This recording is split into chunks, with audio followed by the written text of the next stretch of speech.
You know what time it is. It's tea time. Come have a cup of tea with me. I'm Emily, and I have a collection of over 300 types of loose leaf tea. I wrote down the name of each tea on a slip of paper, and every day I'm picking a new one from the basket, preparing that tea, tasting it, talking about it, and then rating it on a scale of 1 to 10. There are 2 rules here. 1, I can't repick.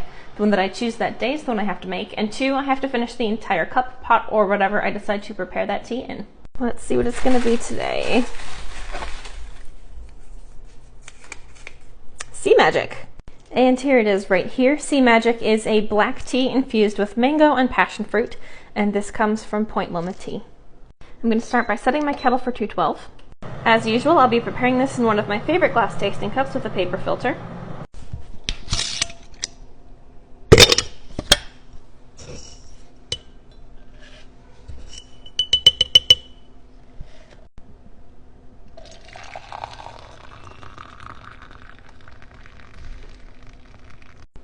And this is going to steep for 3 minutes.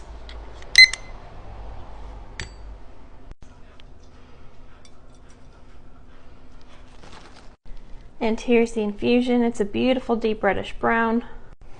The aroma is rich and dark and robust, but also very fruity. I'm going to give this just a little bit of time to cool down, and then I'll be back to taste it. My dad got me and my husband these really nice rocking chairs as an early Christmas present, so I'm sitting out on the porch in my rocking chair while I wait for my tea to cool. This is awesome. Also, I love black teas. I love almost all tea.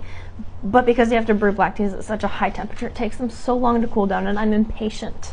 I've burned my tongue more times than I care to admit, but I'm not going to do that today. All right, I'm done waiting. I'm just going to taste it. I don't think I'll burn myself, but anyway, let's taste it.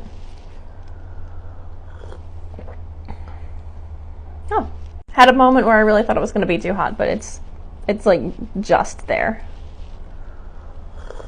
And this is just a delightful tea. I've loved this one from the moment I tasted it.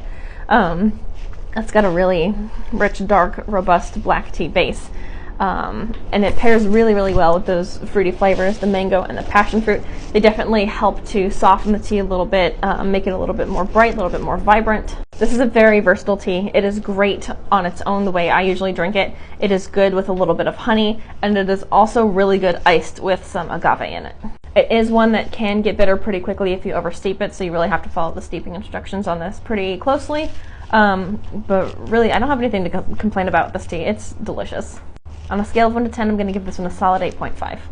Thanks so much for joining me for tea time. Remember to follow me for any and all tea-related content, and I'll see you again tomorrow.